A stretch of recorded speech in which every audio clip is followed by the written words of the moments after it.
So when we were thinking about speakers, and by the way, when we were trying to map all this out, I want to also recognize again somebody who stopped me a couple times and said, Chris, I'm just not comfortable with the agenda. And she said this like 10 times, which is okay. I mean, listen, I respect talent, and Andrea has a ton of it. And so Andrea made sure that as much as we possibly could, we wanted this to flow and tell a story over the 3-day period. And so this has been leading up to this next speaker, who is our keynote speaker for the event.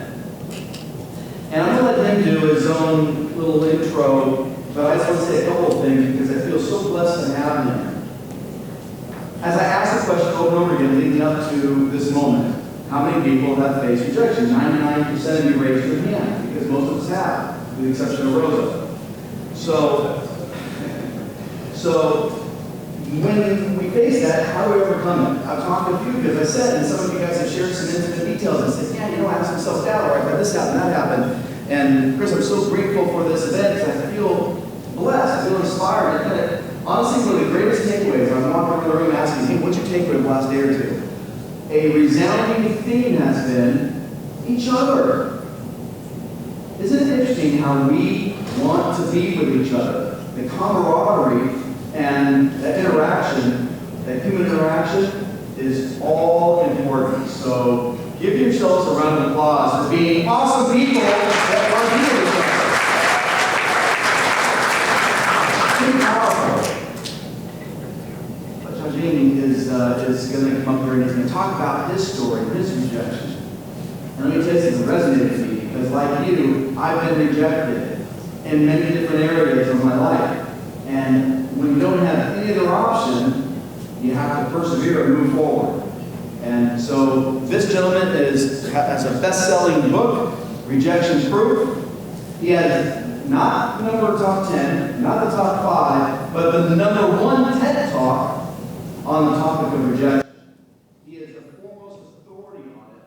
And so we are very blessed to have Mr. Jia Jiang. Come on up to the stage, please. Welcome. PRMG, welcome. Come on. Go kill it. All right. Let's talk about rejection. How many of you like rejection? Anyone? Raise your hand. I know Paul does.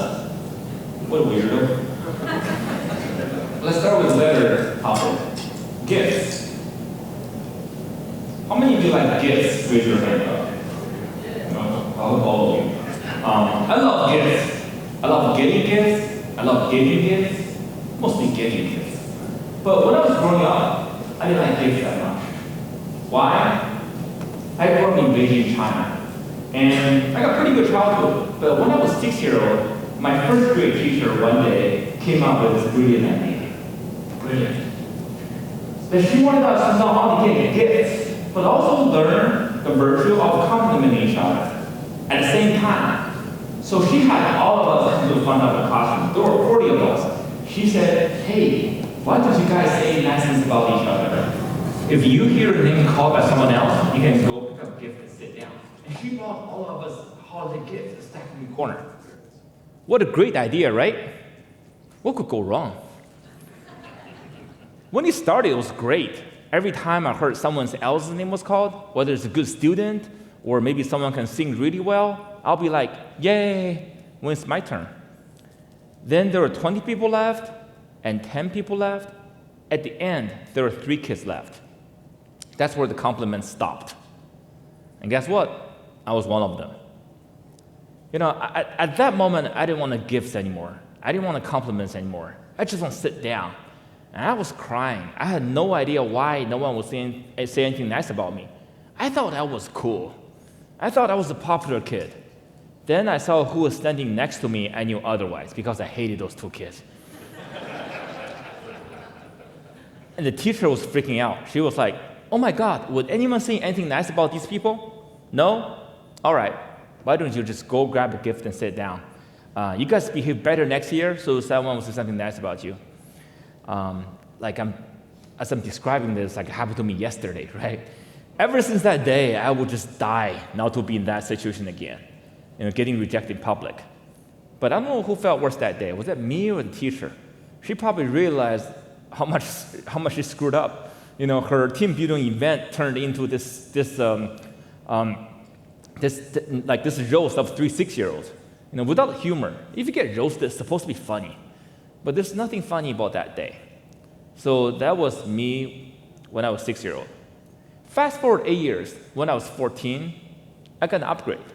And I live in Silicon Valley now. Over there, everything is about version, version 1.0 or 2.0.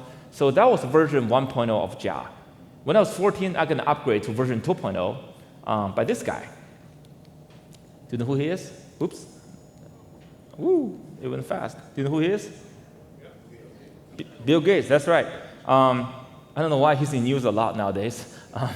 But back then, he was really cool. He came to China to promote Windows 95. I heard him speak. I just loved that guy. I loved everything about him. I loved his entrepreneurial story, his idea of using technology to change the world. So that night, I wrote a letter to my family telling them, hey, don't worry about your son. I got my life figured out. By age 25, I'll build the biggest company in the world, and I will buy Microsoft. I really embraced this idea of dominating the world from Bill Gates. I didn't make this up. I did write this letter. My family kept the letter from me all these years, and they sent it to me when I was 30. They're like, have you done this? So this is the letter. By the way, you don't have to try to read it. It's really bad handwritten Chinese. But I did highlight some keywords for you, so you know what I'm talking about. In that letter, I also mentioned someday I want to go to the United States to fulfill that dream, because that's where Bill Gates lived. I want to beat him on his home turf. I even pick out a city. I said I want to go to Houston. Is anyone from Houston here? Oh, okay, a few people. I didn't know why I said Houston. The word just sounded so good in Chinese, Houston. Also, they won the NBA championship that year, so I was a fan since. But 2 years later, I was given the chance to come to the U.S. as a cultural exchange student. So has anyone had an exchange student live with you? Like a student, like a high schooler from a foreign country, they stay with you, they eat with you, they could be annoying, I was one of those. But when I came, I didn't go to Houston, I didn't go to LA, I didn't go to New York, I didn't even come to San Diego. I went to rural Louisiana. Okay, anyone from rural Louisiana by any chance? Oh, one, okay, cool, I'll be nice. It's a small town called Simpson, Louisiana, and you type that in Google Maps or Google Earth, all you'll see is just green. There's nothing. You just have to zoom in and zoom in. At the end, you'll see a couple roads. That was Simpson. There are more cows than people in that town. I was like, wow, this is a different American dream than I thought. I thought it's going to be skyscrapers everywhere. But I said, it's okay. I'm going to start from a small town, and I'll make it big. Someday, someone will write a book about me, this great immigrant entrepreneur. So that was when I was 16. And fast forward another 14 years. One day I woke up, I was 30. Nope, I didn't build the biggest company in the world. I didn't even start. What did I do? I did well for myself. I went to school, I found a job, I made money. I went to better school, found a better job, made more money. I bought a dog, bought a car, bought a house. I got married. So I got to kind of fulfill everything in this picture, the American dream. No, it's not my house. But you get the idea. It's a great dream. There's nothing wrong with it. A lot of people in the world that thrive to have that dream. In fact, the whole industry is helping people to fulfill that dream. But that wasn't my dream. It was not bad. But where was the kid who wrote that letter? He wanted to change the world. And looking back, it was like, what happened? And I didn't even start. Even at work, I felt stuck. I felt I wasn't progressing. So I was like, what just happened to me? So I was looking back, as it turned out, every time I have a new idea I wanted to try, every time I wanted to take a risk, I want to step out, I want to do something that's unconventional, or even at work, I want to have a new proposal, I want to speak in front of people. Every time when that happened, there was a constant battle between the 6-year-old and the 14-year-old. One wanted to change the world, another was afraid of rejection. And guess what? Every time that 6-year-old won. So when I was 30, and I just heard the news from my wife that we're going to have a baby. Yay. I mean, don't get me wrong.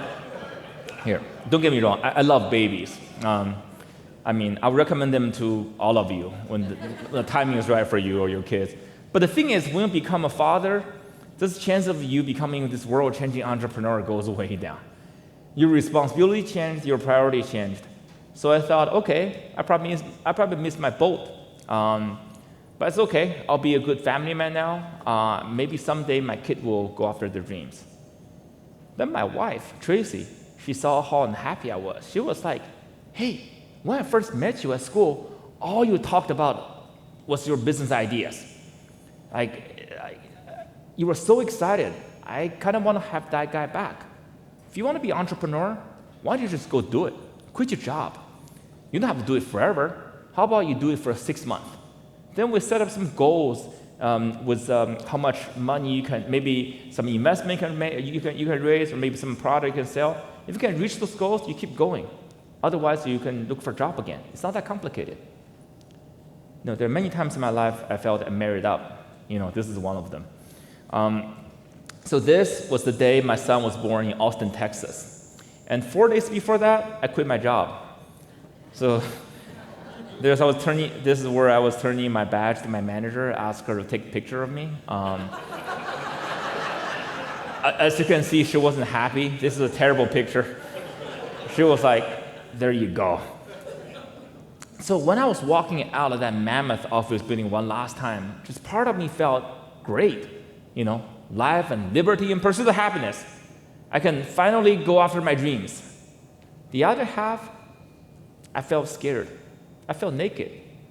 Because before, I had all kind of excuses of not going after my dreams.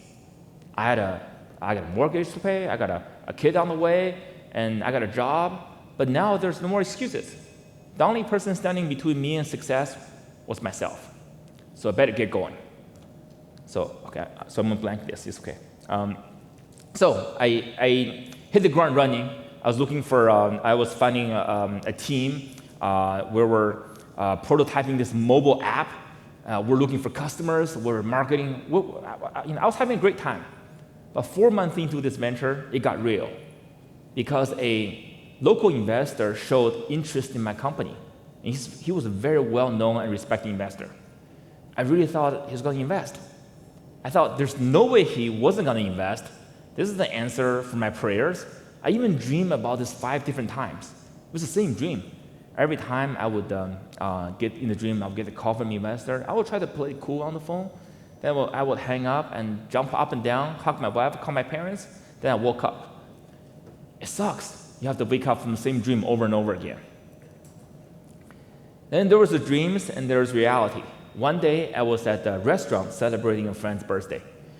There were just happiness and singing and chattering all around me. But then my phone vibrated and I pulled it out and I saw it was an email from this investor. I was like, wow, I hope it's something good. So I was trying to channel some good energy into this before I clicked open. Then I clicked open. It was one-liner. It said, nope, we're not doing this. At that moment, I had to just stand up and walk out so people wouldn't see me cry in front of them. I didn't know why I was hurt this bad. I thought I was ready for this outcome. I thought I could keep going, and I thought I was tough. I thought I was smart. I thought I was well-educated. But at that moment, though, this 6-year-old was standing on my shoulder again, just whispering into my ears. He was like, who do you think you are? You want to be an entrepreneur? That's for geniuses, like Steve Jobs and Bill Gates and Mark Zuckerberg. You just want to be. You should quit now before you embarrass yourself more. So that night, I had a talk with my wife. I was like, hey, maybe this is a real sign from above that I give this a try. I had a lot of fun, but I should look for a job now, a couple months early, so I can get income flowing again. When I said that, I was looking for a hug. I was looking for some sympathy. What I got was rage. She was like this pissed off quarterback, with the offensive lineman gave up a sack or something, and she would grab my face mask, just screaming to me. She was like, hey, dude, I give you 6 months. I didn't give you 4. All right, keep going. Just leave no regret. That's where it dawned on me. Would Bill Gates wanting to give up after rejection like this? Would anyone successful at anything wanting to give up after rejection like this? No way. I can keep going. I can build a better team. I build a better product. But one thing for sure, I gotta be a better person. I gotta solve that rejection problem. I wanna put that 6-year-old back to his place so he wouldn't keep talking to me again and again. So what did I do? I searched online. Google's my friend. So I searched, how do I overcome my fear of rejection? First of all, I saw a bunch of articles written by psychologists, and talking about, hey, where's your fear and pain coming from? No, they weren't that helpful. Then I saw a bunch of articles, like rah-rah articles written by sales gurus and there's just motivational speakers. They're like, hey, don't take rejection personally. Just move on. Overcome it. I'm like, who doesn't know this? If it were that simple, why was I still so afraid? Then I saw a website that was interesting. It was called Rejectiontherapy.com. For those of you who don't know, rejection therapy was this game invented by this Canadian entrepreneur. He's got some real rejection issues. That's why he came up with a deck of cards, deck of 30 cards, and each card will give you a suggestion to get rejected at something on purpose. The idea is, if you're afraid of rejection, instead of running away, why don't you just go look for rejection? You do it for 30 days. By the end, you would desensitize yourself from the pain of rejection. You become this badass. I'm like, this is the best idea I've ever heard. I want to be a badass. I want to be the baddest ass of them all. So I said, I'm going to do this, but I'm not going to do this for 30 days. I'm going to do this for 100 days. I want to overdose on rejection. I want to see what happens. Also, instead of just doing this by myself, what if I film myself and and then put the video on YouTube, make a vlog out of this? If I did this by myself, I'll probably quit pretty easily. But if I tell this to the world, and people hold me accountable. So that's what I did. This was what the website looked like then. Looks a bit different now. So rejection 1, borrow $100 from a stranger. Okay, all right. I live in Austin. My office was in downtown Austin at the time. So one day I came downstairs. Before going home, I said, yeah, I better do this. I've been delaying this. So who do I talk to? Oh, I saw a guy in the lobby. He was a big guy sitting behind the desk. He looked like a security guard. I was like, okay, that's my target. I'm going to talk to him. I can do this. Yeah, I can do this. Yeah, I can do this. I just keep talking to myself. And then I started walking toward him. Yeah, I can do this. Yeah. Then halfway through, I slowed down. I started to sweat. My heart started to pound really hard, and the hair at the back of my neck stood up. When I got there, I was a mess. I was like, sir, can I borrow $100 from you? He looked up. He was like, no. Why? I said, no. Okay, sorry. No, bye. I just turned around and ran as fast as I could. I was so scared and so embarrassed. But the thing about doing a vlog is everything you do, you got to experience twice. Because that night, I have to upload the video to YouTube. I have to edit video. I was looking at myself. I was like this NFL scout looking at the game film frame by frame to see what happened. First of all, I saw myself. I was so scared. I looked like this Bruce Willis movie, Sixth Sense. I saw dead people. Then I saw this guy. He was a big guy, and he said no to me, but he wasn't like a menacing figure. He didn't put out a club or pepper spray. He didn't cuss me out. He didn't call the police. All he did was to say no. He asked me why. In fact, he was inviting me to explain myself. I could have said many things at that moment. I could have said, well, I'm trying to overcome my fear of rejection here. Or it could be like, I'm trying to have some fun. I want to see if this is possible. If you can't do 100, can you do 50? 25? $5? You can do $5, can you? I could have said all those things. But what did I say in reality? I said just 4 words. No, sorry, no, bye. I'm like, this is like the microcosm of my life. Every time I got the slightest rejection, I would just run as fast as I could because I was so scared. So I said, tomorrow, no matter what happens, I'm not going to run. I'm just going to stay engaged, and I want to negotiate. I want to see what happens. So rejection 2, request a burger refill. Okay. One day, I went to, I had this very juicy cheeseburger for lunch. It was really good.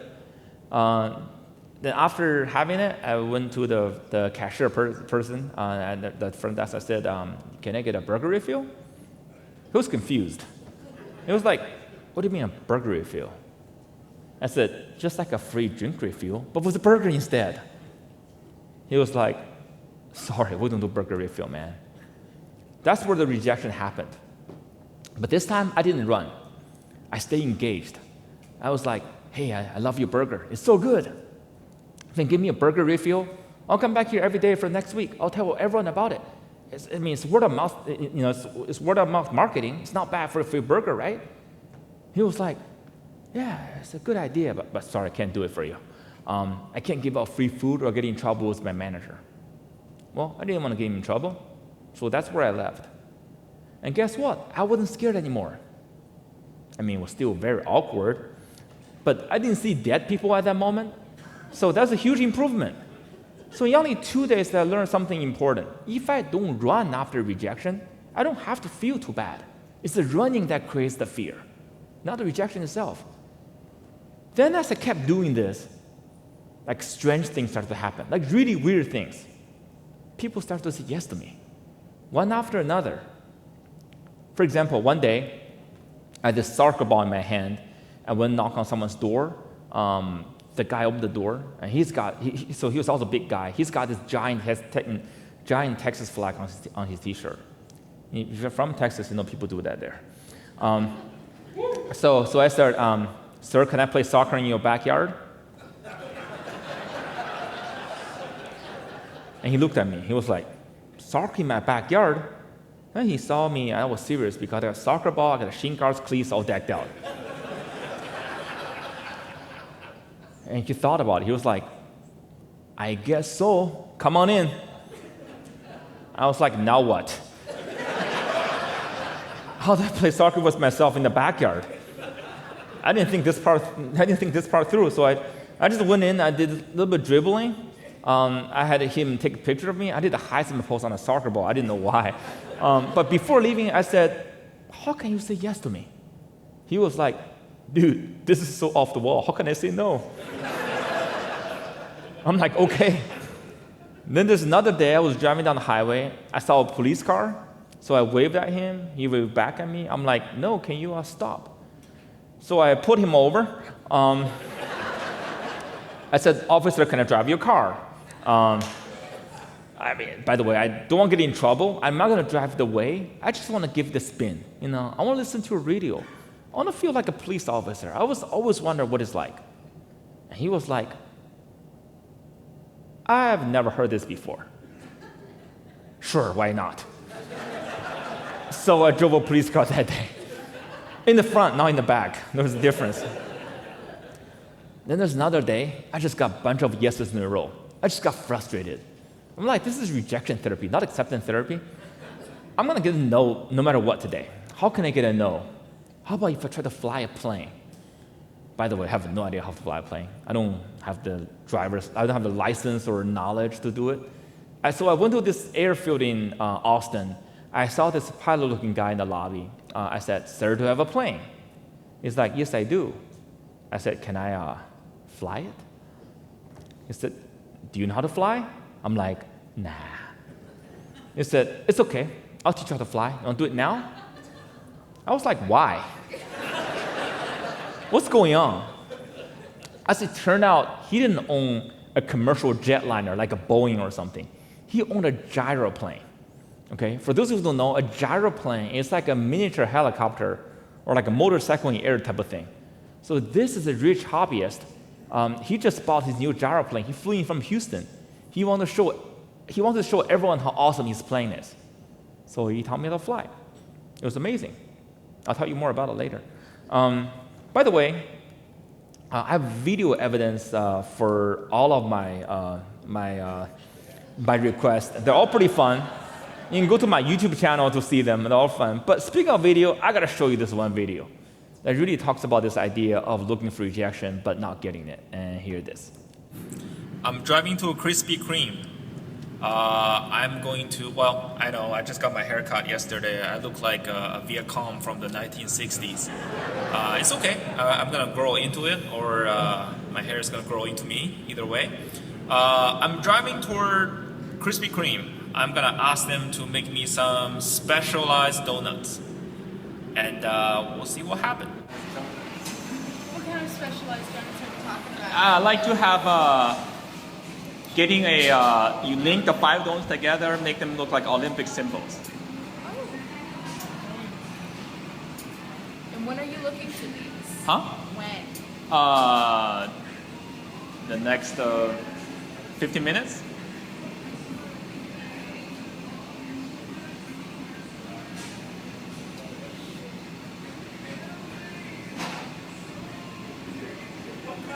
How did they link them this year? Just normal color is fine.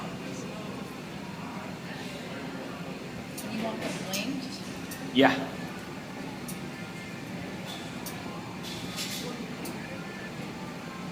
don't know if we can do that. I've got it. It's like I didn't even pay attention to the Olympics this year. No, just you got the 5 donuts together, look like a Olympic symbol. Was it this way this year? Something like that. That would work. Just link any 5 donuts together. It's gonna be awesome.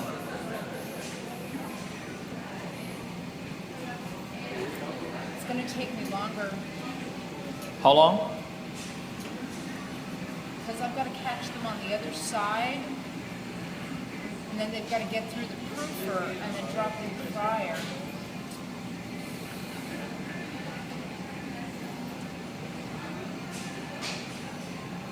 It was the red, blue, green, yellow. What's the other color? Red, green, yellow, blue, maybe white? Was it white? Could be. That sounds right. Oh my gosh, I haven't watched the Olympics in so long that I may not be able to link them, but I can maybe make them look like they're interlinked. Okay, that would be great. Because the only thing I'm worried about is if I try to put those through the proofer, they will unsettle the trays and they'll end up falling. And then once they hit the fryer, we've got a divider, and if they hit that, they're going to get stuck. You know what I'm saying? If you can make that, you're gonna make my day.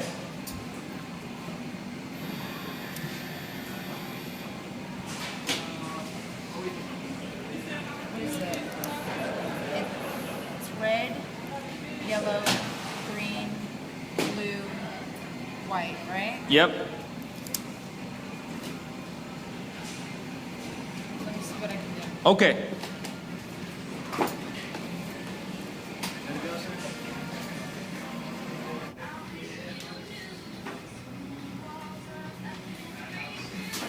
Try, but what do you think? Wow. That is really good. That is really good. Yeah. I mean, that's the best I could do with what we've got. No, it's good. It's good. It's more than I thought it would be done. So great. All right. So Jackie? Yes. All right, I'm a fan. Thank you. You're way too kind. No, you're way too kind. you're really good. All right, so do I pay there? Don't even worry about that. One's on me. Are you serious? Ditto. Ditto. You serious? Very. Extremely. Wow. Extremely. That's my pleasure. All right, Jackie, I'll take it. But man, you make me really happy today. All right, thank you. Very All well. right, see you. Give me a hug. Okay. Enjoy. All right, thank you. See you. Very welcome.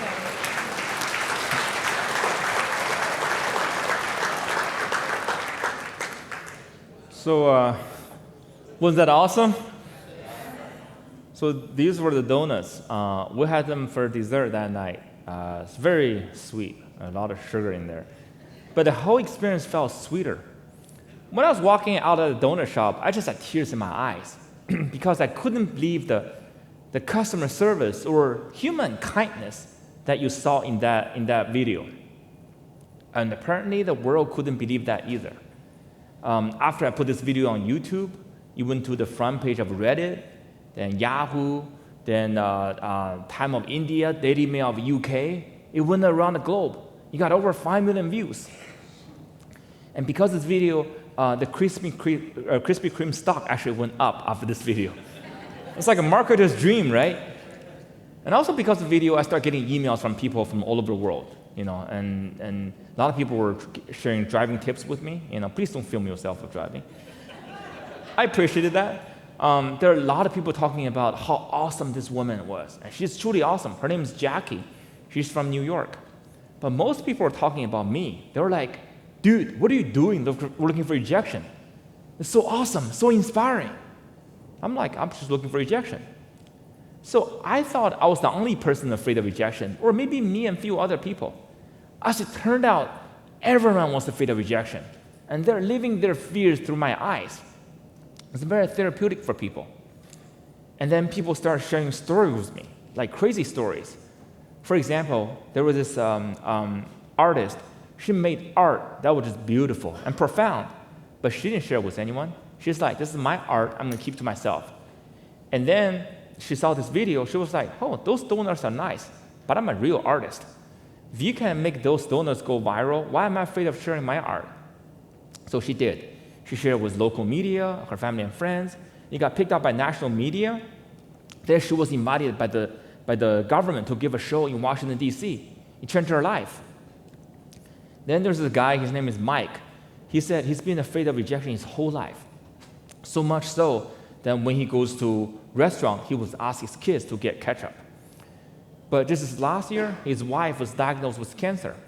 He said, throughout the process, I learned a lot about the American medical system, for good and for bad. But one thing for sure, if you want to get things done sometimes, you just got to ask. You got to ask the doctors, the nurses, and the hospitals to get things done sometimes. You can't wait for them. So he was like, you're asking because you're doing rejection therapy. I'm trying to save my wife's life here. Why should I be afraid of asking?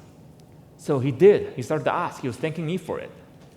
It's all this type of stories. There are people getting promoted at their work. There are people who started new businesses. And there are 2 people actually started a very popular podcast nowadays because they saw this video. And there's all this type of stories that got me thinking, wow, what is this? This is something really important. If I can help people overcome their fear of rejection, I can make some real differences in the world. So I spent the rest 100 days or even subsequent years doing research. I read up everything possible about rejection, negotiation, communication, body language. I used myself as a guinea pig. I did my own research. I want to see how I can get people to say yes to me without lying. If you lie, it'd be too easy. How can I maintain authentic while getting others to say yes to me? I even gave a TED Talk on that subject. It was the number 3 most viewed TED Talk of 2017 overall. I think it was behind Elon Musk and the Pope or something. Sometimes you're just not as cool as someone else. What can you do? I discovered a lot of truth. I found a lot of secrets. So I'm going to share some of them with you. First of all, is the answer to this question: what is rejection? What is this thing that we're so afraid of that if you overcome that fear, you can make some real differences in your lives, in your business? So as it turned out, rejection is just a numbers game. I'm sure you heard this already, but it's really just a numbers game. In these 100 days, I could ask something that's pretty absurd. Someone would say yes to me. Or I could ask something pretty moderate, pretty reasonable. Someone will say no to me. But one thing for sure, if I want to get a yes, I just go talk to people. Someone will say yes to me at the end. It's almost as if there's a number associated with every rejection. You go through enough no's, it becomes a yes. Speaking of number, do we have any Harry Potter fans here? Anyone? Okay, I see a few hands. I love Harry Potter. It's the best-selling book in modern history. It blew every other book series out of the water when it comes to book sales. And when you think a book that good, when it first came out, all the publishers on earth would fight among themselves trying to publish a book, right? Nope, that wasn't the case. The author, her name is J.K. Rowling, she has to go through 12 rejections to get her book published. Every rejection sounded similar. What, trying to write a children's book? This big? It's about dark magic? Oh, there are people dying in the book? Come on, try something new. Get a real job. It's on the 13th try she also got rejected, but the chairman of the publisher gave the manuscript to his granddaughter, who would not put it down. She just kept reading and reading until she exhausted herself and finished the book. That's where it dawned on them. Maybe we should try this.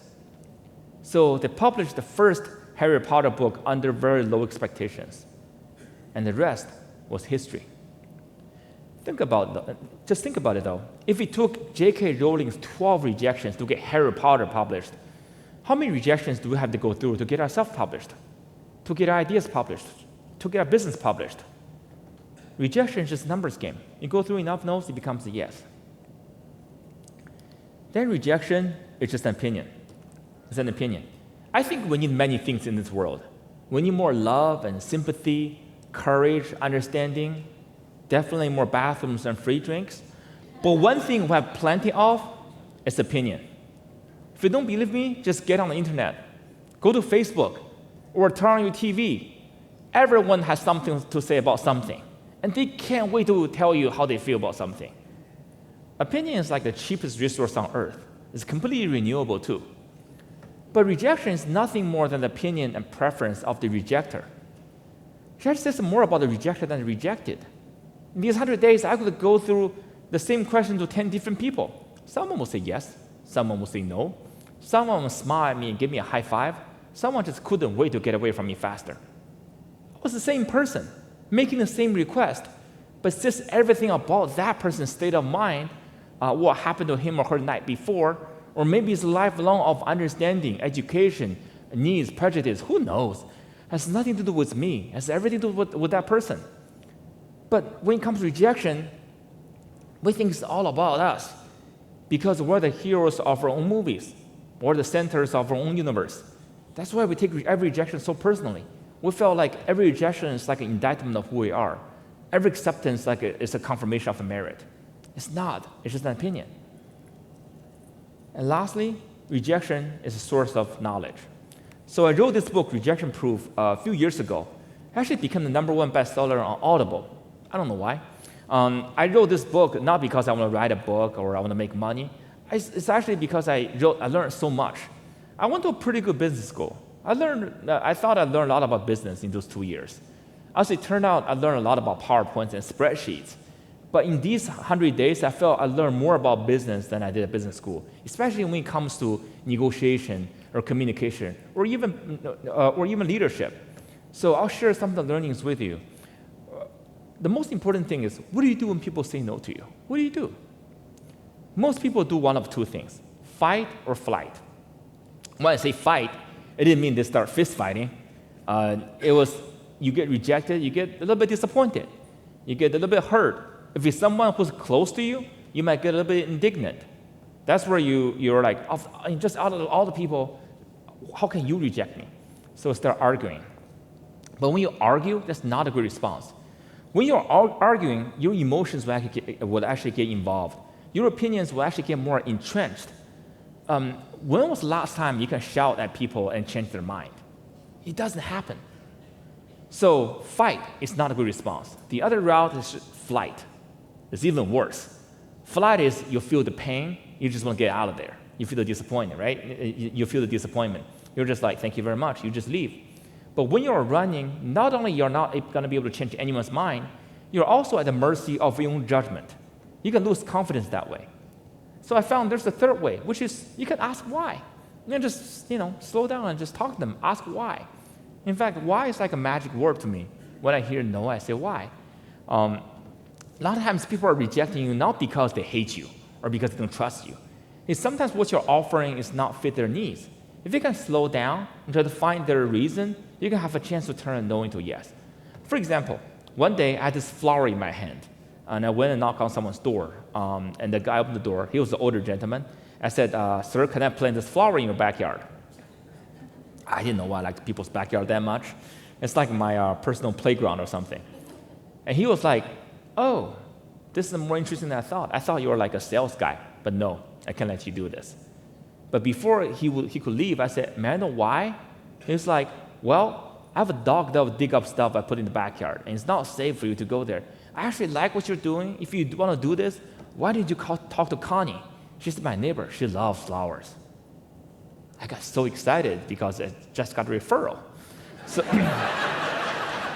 so I went across the street and knocked on Connie's door, and she was so happy to see me. Half an hour later, there's this flower in Connie's backyard. I hope it looks better nowadays. It's a few years ago. But the thing is, had I just left at the initial rejection, I would have thought many reasons. Maybe I didn't dress up well. Maybe I didn't speak clearly. Maybe he didn't like me. Maybe he didn't trust me. As it turned out, none of that was the reason. It was what I was offering did not fit his particular need, but he liked me enough to offer me that referral, which I converted. So again and again, I learned that if I just don't run after rejection, I got a chance to ask why and then turn this around. And I also learned so it's one thing, you can ask why. Also learn something else. You can ask for something else after you get rejected. You ask for something less, not more. You ask for something less. For example, one day, I went to this hotel in Austin, like this best hotel. I went and talked to the front desk lady. This is what she looks like. As you can see, she's a very nice person. I said, hey, ma'am, can I have a free night here? And she was like, oh, sorry, we don't do that now. At the back of my mind, I was like, when do you do it? That sounds like an awesome promotion. I'll come for it. But I didn't say that. I was like, oh, it's fine if you can't give me a free night, but can I take a nap in one of your rooms? I want to try out your mattress. She said, sure. So she sent a bellman with me to go to one of their suites, and I took a nap on one of your mattresses. It was very comfortable. It was awesome. But the thing is, had I just come in and asked straight to take a nap in one of her rooms, she might have thought I was crazy. I mean, she might still thought I was crazy, but I got a yes because I make a big request, I got rejected, asked for something else. In fact, there's a pretty strong academic study on this, that if you make a outrageous or rather unreasonable request, you get rejected, then you settle for a more reasonable request, the chances of you getting a yes on the second request is a lot higher than if you would just ask for that second request without the first one. Why? We think rejection is a moment of failure. We didn't get what we wanted, right? But we forget rejection is also a moment of opportunity. When people are saying no to you, they feel a little bit bad. They feel a little bit indebted to you. That's why when you're asking for something else, you're demonstrating, you're negotiating, you're compromising. People like to return in kind. That's why you can increase your chance. In fact, about 60% chance of increase if you just ask for something big and then ask for something else. So yeah, so next time you ask for business, ask for an appointment, get rejected, don't just run or don't just go automatically to someone else. You can say, hey, can we talk again in a month or in a week? Can I send you some information? Can you talk to people around you? Can we talk again? So the chance of you getting a yes on the second request is really, really high. You just give yourself another shot. By the way, I can go on and on. I get a high. I get a high talking about rejection. In my book, I talk about 16 different ways to turn no into yes, how to get more yeses, and how to say no to people. That's actually one thing we're pretty bad is to say no to others. But there are ways you can do it. Not only you don't hurt your relationship, you can make the other person a fan of you. But because of time, I do want to leave with you just one last lesson, the most important lesson I learned from 100 Days of Rejection. Just 2 words, just ask. Just ask. Remember I mentioned that I flew someone's plane? That's the best flying experience in my life. Nowadays, when I fly, I always go to the airports a couple hours early, get in line, take out my belts and shoes, and make sure my pants don't drop when I walk through that cancer-inducing bone scanner. That's my flying experience. But that day, I had none of that. I flew like a bird. It was amazing. For a moment, I was like a couple feet above the cornfield. I felt I was this eagle. I felt I was this seagull looking for fish above the ocean. Next minute, I was like 1,000 feet in the air. There was a cloud around me. I was touching it. I was kissing it. It was amazing. I felt I was this eagle. But all this time, all I could think of was this question in my mind over and over again. What if I didn't ask? What if I didn't ask? Not only I would not have this great flying experience, I would not know this could exist. What if we don't ask for things in life? Maybe companies might not be built or create prematurely. Maybe maybe art might not be shared. Maybe life-saving treatment might be delayed. Or maybe business opportunities might be lost. The reason we don't ask for things is because we think rejection is terrible. It's terrifying. So by us avoiding the negative, we're achieving that positive, right? That's just a lie. It's a lie we keep telling ourselves every day because we want to stay comfortable. Our body, our brain want to stay comfortable. Well, you're not getting out there and getting rejected. You're just rejecting yourself by default. And guess who the worst rejecter is? Ourselves. So next time, no matter what happens, let the world reject you. Don't ever reject yourself. And lastly, gifts. Gifts. Rejection used to be this bogeyman, this thing that just haunted me my whole life. So much so that I would run away. I spent the first part of my life running away from rejection. But then as I stopped running, as soon as I stopped, I started embracing it, I started befriending it. It became my biggest gift in life. Now I get to go to some of the best companies in the world, or go to some of the best universities in the world, teaching people how to how to become rejection-proof. I even started I have even started a coaching business. I started a consulting business, just helping people, either on a one-on-one basis or on a one-to-many basis, helping others to become rejection-proof. And I just want to help others. I want to hear I want to hear the stories. In fact, speaking of gifts, I have a little gift for you. I just built a assessment test. Okay, I want to see how I can you can gauge your rejection resiliency. So it's called rejection resilience test. If you're interested, send me your text. This is my text. If you have any story to share with me, you can any other questions, or if you want to get this test, text me or email and type in PRMG. I know who you are. So this is my personal text. You can text me anytime. I bet most people don't do this. But this is my text.